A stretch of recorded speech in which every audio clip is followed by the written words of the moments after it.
안녕하십니까. 지금부터 2025년 제1회 환경보건 콘서트를 시작하겠습니다. 네, 저는 충북대학교 의과대학 예방학교실 엄상용입니다. 네, 이번 시간 강의의 주제는요, 미세먼지와 건강이라는 제목으로 같이 이야기를 해보도록 하겠습니다. 이번 강의는 크게 4가지 파트로 준비했습니다. 첫 번째, 미세먼지가 과연 무엇인가를 같이 살펴보고요. 최근에 미세먼지가 많이 이제 감소하고 있다라는 얘기가 있는데 현재 실제 우리나라의 미세먼지가 어떻게 바뀌고 있고 우리 국민들은 어떻게 인식하고 있는지 두 번째로 이야기를 나누고요. 이 미세먼지가 건강 영향을 일으키는데 어떠한 건강 영향을 일으키는지에 대해서 마지막으로 그럼 이 미세먼지를 어떻게 대응할 것인가 함께 살펴보도록 하겠습니다. 네, 미세먼지라는 말은 이제는 뉴스나 신문에서 워낙 많이 접했기 때문에 우리에게 일상이 된 어떤 친숙한 단어라고도 할 수 있겠습니다. 과연 이 미세먼지가 언제부터 우리 일상에 중요한 문제가 되었을까요? 그리고 여전히 이 미세먼지와 단순한 먼지를 구분하지 못하는 경우가 있는데 과연 이 미세먼지가 단순한 먼지인지 아니면 먼지 이상으로 어떠한 위험을 가하는 먼지인지를 한번 살펴보도록 하겠습니다. 네, 제가 이 강의를 준비하면서 과연 이 미세먼지란 말이 언제부터 우리에게 많이 사용되었는가를 살펴보다 보니까 과거에는 아예 미세먼지라는 단어가 없었습니다. 신문을 검색하다 보니까 1933년에 중앙일보에 실린 4월 23일자로 실린 신문에 보면 먼지라는 단어는 있었습니다. 이 먼지 많은 봄철 눈 위생이라는 그런 기사, 짤막한 기사 타이틀을 볼 수가 있는데요. 오래전 신문이다 보니까 왼쪽에서 왼쪽으로 읽으셔야 됩니다. 먼지 많은 발음 그대로 이제 이렇게 기사 타이틀이 나와 있는 걸 볼 수가 있고 이 기사에서 우리가 알 수 있는 거는 봄철 때마다 과거에 물론 미세먼지라는 말을 표현하지 않았지만 먼지가 우리의 일상이었다라는 걸 알 수가 있고요. 특히 이때의 먼지도 역시 우리 건강에 어떤 위해를 줄 수 있는 그런 것들로 어떤 걱정거리가 되었다는 걸 알 수가 있습니다. 그래서 중간에 보시면은 좀 이렇게 오래된 고어로 적혀 있긴 하지만 밖으로부터 돌아온 후에는 반드시 이것을 잊지 말아야 할 것이며 어떤 그 눈을 깨끗하게 관리해야 된다라는 이야기가 있습니다. 90년 전에도 동일하게 먼지가 우리에게 문제를 일으켰다라고 할 수 있겠고요. 조금 더 현대로 오다 보면은 1940년 신문에도 동일하게 이 먼지에 대한 기사를 볼 수가 있는데요. 1940년 4월 17일이니까 이맘때의 신문입니다. 이때는 먼지를 몬지라고 표현을 합니다. 이 먼지는 사실 고유어입니다. 그래서 발음 자체가 많이 이제 변동이 있는데 몬지이는 봄에는 집안을 정하게. 이 기사에는 어떻게 이 먼지를 대응할 것인가에 대한 내용이 나옵니다. 그래서 집안을 깨끗하게 청소하자. 자주 소재를 합시다라는 소재라는 말은 청소의 옛날 말이죠. 그래서 할머니들은 아직도 소재라는 말을 쓰시던데요. 결국 이 먼지가 봄철에 어떤 상시적으로 다가오는 어떤 문제였고 이것들을 해결하기 위해서는 우리가 할 수 있는 여러 가지 중에 하나가 집안을 깨끗하게 청소하는 것이다라는 내용의 기사였고요. 특히 이 기사에는 폐, 전염이라는 큰 단어로 보이시는 것들이 있는데 건강 영향까지 함께 구체적으로 설명을 하고 있습니다. 1988년에도 이 비슷한 기사가 있는데요. 이때는 먼지라는 말 대신 다른 표현이 있습니다. 여기 보시면 부유분지라는 표시가 있고 이때부터는 대기 오염이라는 말이 나옵니다. 과거에 1930년, 40년대에는 우리가 어떤 산업화가 많이 이제 시작된 초기이기 때문에 대기 오염이라는 말은 없었고 단순하게 먼지, 아마 그때는 황사가 아마 주요한 원인이었을 것 같고요. 지금은 황사뿐만 아니라 봄철마다 이런 기상 조건 때문에 이 대기 오염도가 높아지는 그런 기상 조건이 만들어지는데요. 그렇기 때문에 봄철마다 우리가 뿌연 하늘을 보게 되고 1988년 올림픽이 있었던 그 해에도 남산이 보이지 않을 정도로 대기 오염이 굉장히 심각했다라는 것을 알 수가 있습니다. 지난달에 기사인데요. 3월 13일 기사입니다. 여전히 현재도 우리가 미세먼지와 황사는 봄철마다 우리가 겪게 되는 어려움인 것 같습니다. 황사는 자연 발생하는 흙먼지, 미세먼지는 공해 물질로 알려져 있고 그렇기 때문에 이 봄철마다 우리가 이 불청객이라고 하는 이것들을 항상 경험하게 되는데요. 그래서 이 미세먼지는 오랜 기간 동안 다른 먼지라는 이름으로 또는 부유분지라는 이름으로 우리 함께했던 그런 존재라는 걸 알 수가 있습니다. 미세먼지는 정확하게 어떻게 명명하고 정의되는가? 미세먼지는 미세라는 단어와 먼지라는 단어가 합쳐진 합성어입니다. 미세는 한자어입니다. 작을 미자와 간을 새자. 다시 말해서 작고 가는 그런 먼지라는 뜻이죠. 표준 국어 대사전을 보시면 입자가 아주 작은 먼지, 특히 여기서 기준이 되는 지름은 10마이크로미터입니다. 다시 말해서 10마이크로미터를 기준으로 작으면 미세먼지, 그보다 크면은 그냥 일반 먼지라고 표현을 하고 있습니다. 법적으로도 정의가 되어 있습니다. 대기환경보존법에는 먼지가 대기 중에 떠다니는 입사장 물질로 정의하고 있고, 미세먼지는 이 먼지 중에 특히 흡입되는, 다시 말해서 10마이크로 미만의 작은 먼지로 실제 코와 기도를 지나서 폐까지 흡입되는 먼지를 미세먼지라고 법적으로 정의를 내리고 있습니다. 이런 미세먼지의 크기가 어느 정도인지를 가늠할 수 있는 그림인데요. 보시는 것처럼 다양한 것들과 사이즈를, 크기를 비교해 보면 오른쪽 끝에 있는 요 쥐꼬리처럼 보이는 게 사람의 머리카락입니다. 사람의 머리카락은 일반적으로 동양인 같은 경우에 평균 100마이크로미터, 서양인은 약간 더 가늘어서 한 80 정도 된다고 합니다. 그래서 동양인을 기준으로 100마이크로를 하면 미세먼지는 10마이크로미터이기 때문에 한 10분의 1 정도의 크기라고 할 수 있겠고요.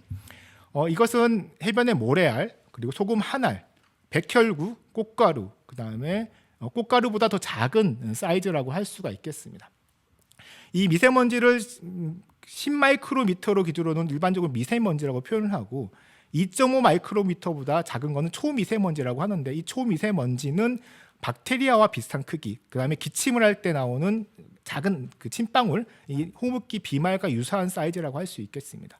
우리가 최근에 겪게 된 코로나19 바이러스나 이런 바이러스 같은 경우는 초미세먼지보다 훨씬 더 작은 사이즈인데, 문제는 이런 것들이 미세먼지와 함께 결합해서 붙여서 공기 중에 떠다닌다는 게 문제라고 할 수 있겠고, 마찬가지로 미세먼지와 함께 흡입되었을 때 건강을 일으키는 인자로 알려져 있습니다. 자, 미세먼지는 얼마만큼 우리 몸속에 들어있을까요? 그 기준이 되는 것은 미세먼지의 크기입니다. 일반적으로 PM10, 우리가 일반적으로 흔히 말하는 미세먼지는 그 기도 정도까지, 기도와 그 큰 가지의 기관지까지만 들어올 수 있는데, PM 2.5, 2.5보다 더 작은 사이즈의 미세먼지는 말단, 세기관지와 폐포까지 들어갈 수 있고, 1마이크로보다 작은 극초미세먼지 같은 경우에는 폐포까지 들어와서 혈관까지 이동할 수 있는, 깊숙이 침투할 수 있는 미세먼지로 알려져 있습니다. 따라서 크기가 작을수록 인체에 더 심각한 영향을 미치고 있다고 할 수 있겠습니다. 자, 이런 미세먼지는 어떻게 발생하는 걸까요? 한 강연에서 제가 인상 깊게 들었던 말이 있는데요. 한 교수님이 말씀하시더라고요. 환경공학 전공하는 교수님이셨는데, 미세먼지는 여기 앞에서 강의를 듣고 계시는 여러분 때문에 대부분 발생합니다. 결국은 어떤 사람의 어떤 인위적인 활동에 의해서 많이 발생한다고 되어 있습니다. 공장에서 산업활동, 우리가 교통 통해서 자동차를 사용하거나 교통수단을 통해 사용하는 그런 교통수단을 통해서, 주거하는 가정 중에 어떤 보일러를 떼거나 어떤 난방시설을 통해서 연소되는 가정 중에서 발생한다고 되어 있고, 일부 산불이나 화산 같은 자연환경에서 발생하는 경우도 있지만, 대부분은 우리의 사람의 인위적인 활동을 통해서 발생한다라고 되어 있습니다. 미세먼지는 이런 사람의 활동을 통해서 직접적으로 배출되기도 하고요. 이런 다양한 오염 물질들이 2차적으로 만나서 화학 반응을 통해서 대기에서 또 생성되는 경우도 있습니다. 따라서 미세먼지는 직접 1차적인 오염 물질로 배출되기도 하고, 오염 물질끼리 반응해서 2차적으로 생성되는 물질로 알려져 있습니다. 지금까지 국내에서 많은 연구들이 이루어졌고요. 많은 연구자들이 우리나라의 미세먼지는 과연 어디서부터 발생하는가를 봤더니, 오른쪽 밑에 있는 그림에서 요약해서 말씀을 드리면은, 가장 큰 범위를 차지하는 것이 2차 오염 물질, 2차 에어로졸로 표시가 되고요. 35% 정도가 기존에 있는 오염 물질들이 대기 중에서 만나서 2차적으로 미세먼지를 생성한다라고 되어 있고, 그리고 가장 큰 포션 단일 물질로는 그 자동차에서 배출되는 게 한 28%, 연소가정 산업장에서 발생되는 미세먼지가 14% 정도로 추정을 하고 있습니다. 다시 말해서 대부분의 미세먼지는 사람의 활동을 통해서 방출되는 오염 물질과 그 사람의 활동을 통해서 매출된다라고 말씀드릴 수 있겠습니다. 자, 이런 미세먼지가 지금 아직도 여전히 우리에게 심각한 영향을 미치고 있습니다. 봄만 되면, 오늘도 보니까 하늘이 굉장히 뿌옇던데요. 그런 뿌연 하늘을 맞이하게 되고, 과연 그럼 우리가 이 미세먼지의 어떤 변화가 어떻게 지금 현재 바뀌고 있는가, 우리가 실제 바뀌는 농도와 동일하게 우리가 인식하고 있는가를 한번 살펴보도록 하겠습니다. 사람의 인식도는 되게 주관적이기 때문에 다양한 지표로 우리가 설명할 수 있겠는데요. 지금 보시는 위에서 보시는 차트는 구글에서의 검색량을 보여주고 있는 차트입니다. 파란색 선이 구글에서 미세먼지라는 키워드를 집어넣어서 검색한 검색량이 되겠고요. 빨간색이 황사라는 키워드를 넣어서 검색한 검색량이 되겠습니다. 우리나라 국민들이 실제 검색한 검색량이고요. 2004년부터 2025년 현재까지의 검색량을 추세로 보면은 이런 패턴을 보입니다. 특징적인 거는 과거에는 이 미세먼지라는 말 자체가 없었죠. 검색 자체가 없었다는 걸 볼 수가 있고 2013년을 기준으로 미세먼지가 검색어로 등장하기 시작합니다. 과거에는 황사만 이 봄철에 이렇게 검색이 되었다는 걸 볼 수가 있습니다. 자, 미세먼지는 2013년부터 검색이 되다가 2019년에 가장 정점을 이룹니다. 되게 재미있는 결과인데요. 실제로 2019년 3월 가장 정점을 이루는 그 시점이 현재 초미세먼지의 월별 평균이 가장 높았던 시기입니다. 거의 유사한 패턴으로 실제 대기 농도와 동일한 패턴으로 우리 국민들이 미세먼지에 대한 어떤 관심을 보이고 있다는 걸 볼 수가 있겠고, 그 이후에 코로나를 겪으면서 미세먼지의 관심은 많이 급속도로 낮아졌고 감소하는 추세를 보이는데 실제 미세먼지의 평균 농도도 서서히 감소하는 양상을 보입니다. 보시는 것처럼 실제 연간 평균 농도를 보시면은 PM10의 농도는 1998년에 측정된 이후에 지속적으로 감소하는 양상을 보이고 있고요. 초미세먼지 PM2.5 같은 경우는 2015년부터 측정이 되었는데 꾸준히 감소하는 양상을 보이고 있고, 특히 2019년 이후로 큰 폭의 감소가 있었다라고 볼 수가 있겠습니다. 실제 2019년에 가장 높았던 그 3월 이후에 우리나라에서는 적극적인 대처를 하기 위해서 미세먼지 특별법이 제정이 되었는데 그런 정책적인 효과가 확인된 케이스라고도 할 수가 있겠습니다. 그럼 우리 국민들은 실제로 이런 이 대기질 상태, 공기 상태를 어떻게 인식하고 있을까요? 환경부에서 5년에 한 번씩 국민을 대상으로, 전문가 대상으로 이런 그 환경 보존에 대한 의식 조사를 하고 있습니다. 최근의 자료가 2023년에 발표가 되었고 지금 보시는 자료는 2023년 결과를 토대로 2024년에 발간된 보고서입니다.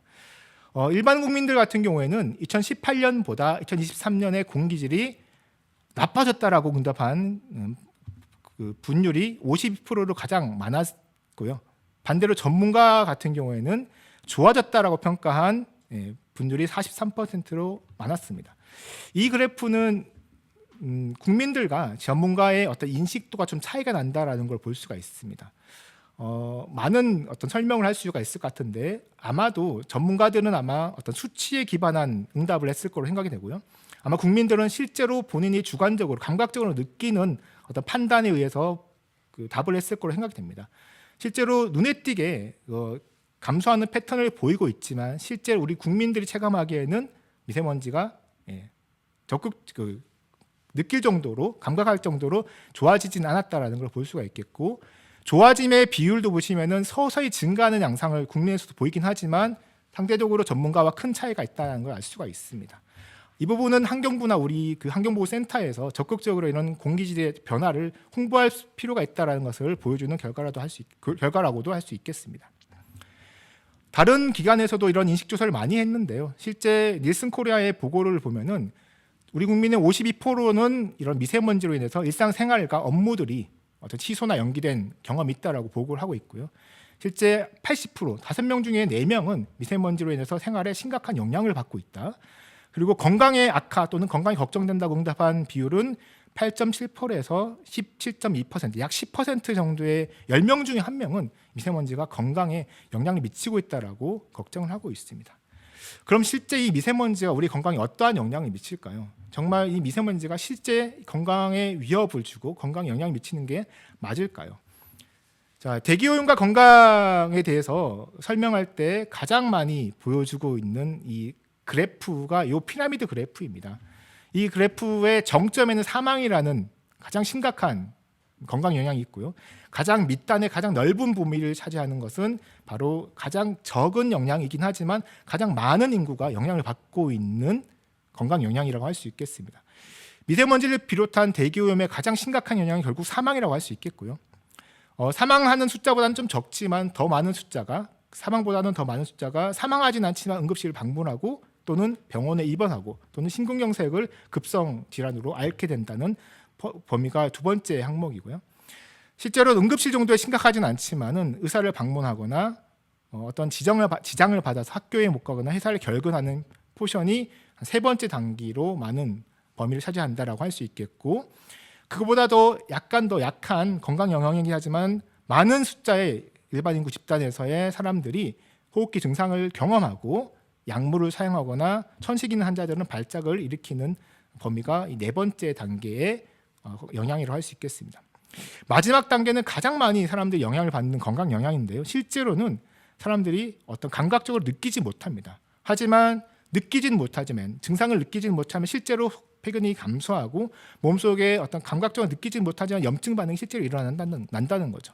그래서 이러한 경미한 건강 영향들이 지속적으로 만성적으로 노출되었을 때 이 피라미드의 상단으로 점점 올라가게 되고, 만성적으로 오랫동안 노출되었을 때 결국은 사망에까지 이르게 되는 것이 바로 이 미세먼지 대기오염에 의한 건강 영향이라고 할 수 있겠습니다. 네, 미세먼지의 건강 영향을 보여주는 그림입니다. 미세먼지는 일반적으로 폐에 국한해서 호흡기에만 국한해서 건강 영향을 일으키는 것으로 알려져 있는데요. 실제로는 그렇지 않습니다. 앞에서 말씀드렸듯이 입자가 작은 미세먼지 같은 경우에는 폐에서 혈관으로 이동해서 전신으로 순환하기 때문에 전신에 영향을 미칠 수 있다고 알려져 있고요. 폐 같은 경우에 폐 질환을 악화시키거나 폐 기능을 저하시키기도 하지만 실제로는 혈관으로 들어와서 전신을 순환하면서 혈관이나 혈관계, 그리고 심장과 생식기계, 출산에 관한 어떤 건강 영향 뿐만 아니라 코를 통해서 직접적으로 뇌로 이동하기도 하고 혈관을 순환하면서 뇌로 이동할 수 있기 때문에 뇌에까지 영향을 미치는 것으로 알려져 있습니다. 지금까지 많은 연구가 미세먼지와 관련된 건강 영향으로 진행이 되고 있고요. 미국 환경보호청에서 그런 지금까지 보고된 모든 연구들을 종합적으로 발표한 연구 결과가 있습니다. 그래서 PM2.5 초미세먼지의 건강 영향을 어떤 인과관계의 정도에 따라서 구분한 결과를 보여주는 표인데요. 보라색으로 진한 색은 인과관계가 확실한 어떤 건강 영향을 말씀을 드리는 거고, 약간 중간 정도의 보라색은 상당한 인과관계가 있는 것, 연한 보라색은 인과관계가 제한적, 불충분한 인과관계가 있는 건강 영향을 보여주는 자료입니다. 앞에서 말씀드렸듯이 사망은 PM2.5 노출에 의해서 단기 또는 장기에 의해서 증가할 수 있는 인과관계가 확실한 건강 영향이라 할 수 있겠고, 그리고 심혈관 질환이 마찬가지로 단기, 장기 노출에 의해서 건강 영향이 증가할 수 있는 질환이라고 할 수 있겠습니다. 호흡기 질환 같은 경우에는 상당한 인과관계가 보고가 되고 있고요. 최근에 이제 대사 질환이나 신경계 질환, 생식, 출산 같은 것들이 인과관계가 이제 하나씩 밝혀지고 있지만 아직까지는 불충분한 상태라고 할 수 있겠고, 암 같은 경우에도 마찬가지로 인과관계가 상당히 확인이 되어서 2013년에 WHO에서 미세먼지를 포함한 대기오염을 1군 발암물질로 지정하고 있습니다. 네, 미세먼지의 암 발생 기전을 말씀을 드리겠습니다. 앞에서 이제 발암물질로 지정이 되었다고 말씀을 드렸는데요. 미세먼지는 호흡기로 노출된 다음에 폐포를 통해서 혈관으로 이동하고 전신으로 순환합니다. 그 과정 중에 몸속으로 들어온 미세먼지는 1차적으로 산화 스트레스를 일으키고요. 이 산화 스트레스가 몸속에 염증 반응을 일으킵니다. 이 과정 중에 발생한 많은 중간 대사 산물들 중에 DNA를 공격하는 물질들이 있고, 이런 물질들이 DNA를 공격하고 DNA 손상을 받으면 일반적으로 몸에 어떤 그 회복 능력이 충분한 경우에는 이 손상에서 복구를 하지만, 이것들이 복구되지 않고 만약에 이 손상된 상태로 유지되다가 어느 순간 그것들이 축적이 되면은 돌연변이를 일으키고 그것들이 결국 암으로 진행될 수 있다라고 되어 있습니다. 또한 DNA 서열에 직접적인 영향을 미치지는 않지만은 DNA의 어떤 그 유전적의 발현을 조정하는 후선 유전적 변화까지도 일으킬 수 있고, 이런 것들이 미세먼지에 의한 암 발생 기전으로 보고가 되고 있습니다. 뿐만 아니라 미세먼지는 물론 1차적으로 호흡기로 노출되기 때문에 다양한 호흡기 질환과도 관련이 있습니다. 천식, 만성 폐쇄성 폐질환 같은 경우에는 미세먼지가 폐 점막에 염증을 유발하고 기관지의 감인과 수축을 일으키기 때문에 천식의 발작을 유발하고 천식 있는 환자들의 악화를 유발합니다. 또한 COPD 환자들의 호흡 곤란을 심화시키고, 이런 것들 때문에 미세먼지 높은 날 천식 환자와 이런 COPD 환자들의 응급실 방문이 증가한다는 보고가 되고 있고요. 미세먼지는 앞에서 말씀드렸듯이 작은 세균이나 바이러스와 함께 이동하기 때문에 미세먼지가 폐에 들어오게 되면 폐렴이나 기관지염을 일으킬 수가 있고, 또한 이런 미세먼지가 폐의 대식세포의 기능을 낮추어서 이런 것들이 폐 방어 체제를 약화시키고 하기도의 감염 위험을 증가시킨다라고 알려져 있고, 특히 이런 것들은 민감 계층인 뇌학자나 기저질환 환자들에게 위험한 것으로 보고가 되고 있습니다. 미세먼지는 폐암을 일으키는 일군 발암 물질입니다. 그 이유는 미세먼지의 다양한 물질들이 함께 복합적으로 노출되는데 그중에 폐암을 일으키는 발암 물질인 벤조피렌이 포함되어 있기 때문입니다. 그래서 이 벤조피렌이 포함된 미세먼지 노출되게 되면 폐세포의 DNA의 손상을 유발하고 폐암의 발생의 위험을 높이는 것으로 알려져 있습니다. 그래서 실제 많은 역학 연구에서 대기오염이 심한 지역, 미세먼지 농도가 높은 지역의 주민들에서 폐암 발생률과 사망률이 높은 것으로 보고가 되고 있습니다. 심혈관계 질환과 인과성은 명확하다고 말씀을 드렸죠. 그래서 이 심장 질환과 관련이 있는데요. 미세먼지는 혈액을 통해서 이동하면서 혈관의 내피세포의 기능을 저하시킵니다. 그리고 혈전을 촉진시켜서 동맥경화를 유발하고요. 미세먼지는 혈액성 신장질환과 심부전의 악화 요인으로 알려져 있고, 단기의 고농도 노출 시에 협심증 환자의 흉통 증가시키고 부정맥을 일으키는 유발하는 그런 요인으로 알려져 있습니다. 그 이유는 이 미세먼지가 자율신경계의 불균형을 일으키기 때문이라고 알려져 있습니다. 그래서 장기적으로 이런 미세먼지 노출되었을 때 결국은 심근경색 발생이 증가하고 사망이 증가한다라고 많은 연구에서 보고가 되고 있습니다. 최근에는 이 뇌졸중과 관련된 보고도 많이 있습니다. 이 미세먼지가 혈관을 통해서 뇌혈관까지 도달하고 그런 경우에 동맥경화를 일으키거나 이런 혈관 내피세포의 기능을 저하시키면서 혈압을 상승시키는, 그래서 출혈성 뇌졸중과 허혈성 뇌졸중을 일으키는 것으로 알려져 있습니다. 그래서 미세먼지 고농도 있는 경우에 급성 뇌졸중으로 응급실에 방문을 하는 경우가 증가한다는 보고가 많이 있습니다. 최근에 치매와 정신질환 관련된 보고도 많이 되고 있습니다. 미세먼지 같은 경우는 뇌 염증을 유발하기 때문에 이런 것들이 결국 인지기능 저하로 이어진다라고 되어 있고요. 그래서 이 초미세먼지에 많이 노출된 노인 같은 경우에는 인지기능이 실제로 많이 떨어지고 그로 인해서 장기적으로 치매 발생 위험이 증가한다라고 되어 있습니다. 최근에 동물 실험을 해봤더니 이 미세먼지가 어떤 정신질환 기전에 기전이 되는 뇌의 도파민 감소를 일으키는 것으로 보고가 되었습니다. 물론 사람과의 차이가 있을 수 있지만은 아마 사람에도 동일한 양상으로 영향을 미칠 것으로 예상을 하고 있고요. 그래서 장기적으로 미세먼지 노출되었을 때 어떤 정신질환을 유발할 수 있지 않을까 생각할 수 있고, 최근에 많은 연구에서 이런 장기 노출 시 우울증 발생이 증가하거나 자살률과 같은 정신질환을 많이 일으키는 것으로 보고가 되고 있습니다. 기타 질환으로는 최근에 이 내분비 관련된 질환들이 많이 증가한다는 보고가 많이 되고 있습니다. 대기오염이 심한 지역에 당뇨병 유병률이 높다라는 것들, 이 미세먼지 노출되었을 때 공복혈당, 당하혈색소 수치가 관련성이 있다라는 보고가 있고요. 결국 이 미세먼지가 인슐린 저항성에 영향을 미친다라는 거고요. 전 세계 당뇨의 한 10에서 20%는 대기오염과 관련이 있다는 추정하는 연구의 결과도 있었습니다. 뿐만 아니라 비만이나 골다공증, 안질환 같은 연관성도 많은 연구에서 하나씩 보고가 되고 있기 때문에 현재 어떤 관련된 질환, 명확한 인과관계가 없는 질환이라 할지라도 이런 역학 연구의 축적에 의해서 정말 인과관계가 나타날 수 있는 어떤 질환들이 앞으로는 많이 나타날 것으로 보고 예상되고 있습니다. 자, 그럼 이런 미세먼지가 우리가 어떻게 대응할 수 있을까요? 오늘도 이제 미세먼지가 높은 날 중에 하나인데요. 제가 기차를 타고 이렇게 서울로 올라가는 과정 중에 봤더니 미세먼지가 보통은 넘고 보통과 나쁨의 경계에 왔다 갔다 하더라고요. 근데 제가 이렇게 유심히 보니까 바깥에서 마스크를 쓰고 계신 분이 많이 없더라고요. 실제로 제가 이렇게 카운트를 해봤어요. 한 대략적으로 한 10명 중에 한 분 정도 마스크 쓰고 계시더라고요. 실제 우리가 피할 수 없는 미세먼지인데 어떤 분들은 피할 수 없으니까 그냥 포기하고 그냥 살래라고 하시는 분도 있을 거고, 적극적으로 우리 할 수 있는 걸 해보자라고 하는 분도 계실 것 같습니다. 우리가 무엇부터 해야 될지 마지막으로 대응 방안을 함께 살펴보도록 하겠습니다. 이 대응 방안의 첫 번째, 우리가 기준을 좀 명확하게 알 필요가 있을 것 같습니다. 그럼 어느 수준 되면 우리가 어떤 적극적인 대응을 해야 될까? 그게 바로 기준이 되는 것들인데요.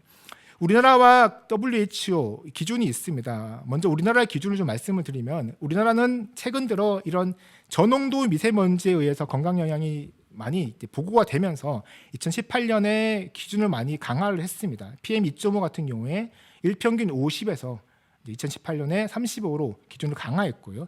WHO에서는 더 낮은 농도까지 강화를 했습니다. 그래서 일평균 25에서 최근에는 15까지 2021년에 낮은 수준으로 기준을 강화하고 있습니다. 현재 우리나라 같은 경우에는 조음의 기준이 15고요. 보통이 이제 35까지고 35 초미세먼지가 35 이상이 되면 나쁨으로 그 미세먼지의 기준을 정하고 있습니다. 오늘은 대략 한 38 정도가 되기 때문에 나쁨에 해당되는 수준이고요. 그럼 우리는 그 기준에 따라서 우리가 어떻게 대응을 할 수 있을까를 한번 살펴보도록 하겠습니다. 환경부에서는 이 고농도 미세먼지에 대한 대응 요령을 여러 가지 7가지로 요약해서 마련하고 있습니다. 이 고농도의 미세먼지는 나쁨 이상의 날입니다. 다시 말해서 오늘과 같이 PM 2.5의 농도가 35를 초과할 때 우리가 할 수 있는 대응 요령이라고 할 수 있겠습니다. 첫 번째는 당연히 외출을 가급적 자제하는 것이 첫 번째입니다. 왜냐하면 실외의 농도가 높은 경우에는 실외에 의한 실외 활동을 위한 노출도가 높기 때문입니다. 물론 실외도 실내인 경우도 실내로부터 미세먼지가 유입될 수 있지만 일반적으로 실내와 실외의 차이는 한 60%에서 70% 합니다. 예를 들어서 바깥에 미세먼지가 100이라고 가정했을 때 실내는 한 60에서 70% 정도밖에 되지 않습니다. 그렇기 때문에 상대적으로 저농도인 실내에 머물러서 노출을 좀 낮추는 것이 첫 번째 할 수 있는 요령이고요. 두 번째는 만약에 외출을 하게 되면은 우리가 보건용 마스크라는 이 마스크를 착용해서 호흡할 때 이 흡입되는 미세먼지의 양을 줄일 수 있습니다. 다행히도 코로나를 겪으면서 이 마스크에 대한 거부감이 많이 줄어들었는데요. 하지만 코로나 이후로 다시 이 마스크에 대한 그 예전처럼 착용하는 것은 의무화가 되지 않았기 때문에 원래의 마스크가 황사나 미세먼지를 위한 마스크인데 실제로는 앞에서 말씀드렸듯이 10명 중에 1명 정도밖에 착용하고 있지 않은 것 같습니다. 그래서 저는 저 개인적으로 생각할 때 가장 중요한 게 바로 보건용 마스크를 착용하는 거라 생각합니다. 왜냐하면 우리가 1차적으로 피할 수 없기 때문에 개인 보호구가 가장 중요하고 적극적으로 할 수 있는 가장 간편하면서도 확실한 예방 방법은 개인용 마스크를 착용하는 것으로 할 수 있겠고, 정해진 규칙대로 정확한 방법으로 코를 막고 입을 가리고 착용을 하면서 흡입되는 미세먼지 농도를 낮추는 것이 가장 효과적인 대응 방안이라고 할 수 있겠습니다. 세 번째는 외출을 할 경우에 대기오염이 심한 곳은 피하는 것이 좋겠습니다. 또한 외출을 할 때 활동량을 줄여서, 다시 말해서 호흡량을 줄일 수 있게끔 활동량을 줄여주는 겁니다. 그래서 미세먼지가 높은 고농도 공간인 도로변이라든가 공사장에 가급적 머무르지 말고 뛰거나 운동을 하게 되면 호흡수가 많아지죠. 그러면 당연히 흡입량이 많기 때문에 외부 활동할 때 격렬한 활동은 줄여주면 흡입되는 양을 줄여줄 수가 있습니다. 네 번째는 외출 후에는 깨끗하게 씻는 겁니다. 우리가 1933년 아까 기사를 봤는데요. 마찬가지로 지금도 할 수 있는 대응 방법입니다. 외출하고 돌아왔을 때는 몸에 묻어있는 피부에도 미세먼지가 이렇게 흡착이 될 수 있기 때문에 피부나 이런 옷에 있는 미세먼지를 털어내는, 씻는 그런 방법이 있겠습니다. 다섯 번째는 몸속에 들어오는 양은 어떻게 배출할 수 있을까에 대한 부분입니다. 물을 많이 마시면 이 노폐물을 배출하는 효과가 있기 때문에 충분한 물을 마시고, 그리고 과일이나 채소를 많이 섭취해서 몸속에 미세먼지로 인해 생긴 산화 스트레스를 이렇게 줄여주는 것이 효과적인 대응 요령이라고 할 수 있겠습니다. 여섯 번째는 실내에 환기와 물청소 같이 공기질을 관리하는 겁니다. 결국 외출하는 것이 노출도를 높이기 때문에 실내에 머무르면 된다고 말씀을 드리는데, 그럼 실내에 그냥 마냥 있기만 하면 되냐? 그렇지 않겠죠. 왜냐하면 70%는 실내로 유입되기 때문에 실내 공기질도 관심을 가져야 됩니다. 그러기 위해서는 실내에서 적극적으로 미세먼지를 낮춰줄 수 있게끔 공기청정기를 가동하거나 물걸레질이나 청소를 통해서 실내에 부유하고 있는 미세먼지의 농도를 낮춰주거나, 또한 만약에 실내에서 어떤 요리나 이런 난방을 해서 오염원이 있는 경우에는 환기를 통해서 실내에 있는 오염원도 밖으로 적절하게 환기하는 것도 이런 미세먼지 고농도 시기에 해야 될 대응 요령이라고 할 수 있겠습니다. 자, 마지막은 우리가 좀 이게 좀 하기 힘든 요령이라고 할 수 있겠는데요. 자동차를 좀 타는 것을 멈추고 대중교통을 이용하거나, 그다음에 어떤 폐기물을 태우는 어떤 행위를 하지 않는 것입니다. 결국은 앞에서 우리가 다양한 발생원 중에 자동차 교통수단의 발생은 굉장히 큰 포션을 차지했는데요. 그렇기 위해서는 자동차, 특히 경유차의 어떤 가동을 운행을 많이 줄이는 것이 대기오염 유발하는 것을 낮추는 방법이기 때문에 그런 것들이 적극적인 대응 요령이라고 할 수 있겠습니다. 자, 오른쪽에 보고 계시는 이 그 행동 요령은요, 질병관리청에서 일반인과 취약계 계층을 대상으로 각각 단계별로 어떠한 행동 요령을 할 수 있는지에 대한 구분을 해놓은 겁니다. 일반인들 같은 경우에는 보통 이하의 수준에서는 특별한 권고되는 행동 요령이 없습니다. 다시 말해서 나쁨 이상일 때만 실외 활동을 좀 자제하고, 매우 나쁨일 때는 장시간 무리 활동을 자제하라는 이런 행동 요령이 있고요. 하지만 취약계층, 어린이나 노인이나 임산부, 그다음에 기저질환 환자 같은 경우에는 보통 이상, 그러니까 좀이 아닌 보통 이상의 그런 PM 2.5 기준으로 15 이상의 농도를 가질 그때부터는 어떤 적극적인 행동을 통해서 행동을 해야 된다라고 되어 있고요. 마찬가지로 나쁨일 때 또는 매우 나쁨일 때는 가급적 실내에 머무르고 실외 활동을 자제하면서 고농도의 미세먼지 노출을 이렇게 스스로 적극적으로 줄여주는 그런 행동이 필요하다고 할 수 있겠습니다. 네, 지금까지 미세먼지가 무엇이고 미세먼지가 어떠한 건강에 영향을 일으키는지를 살펴봤습니다. 아마 많은 여러분들이 다른 매체나 신문이나 통해서 미세먼지에 대한 부분들을 많이 들으셨고, 어떻게 하면 미세먼지에 대한 건강 피해를 감소시키기 위한 대응을 할까를 많이 이미 들으셨을 거라고 생각이 됩니다. 근데 무엇보다 중요한 건 머리로 아는 것뿐만 아니라 적극적으로 행동을 하는 거라고 생각합니다. 그래서 오늘 강연을 들으시는 분들 중에 우리가 할 수 있는 것이 무엇인지를 생각해보고, 작은 실천 하나를 통해서라도 그 미세먼지로 인한 건강 영향을 줄이기 위한 적극적인 활동을 하시기를 바라겠습니다. 여러분들의 건강을 기원합니다. 감사합니다.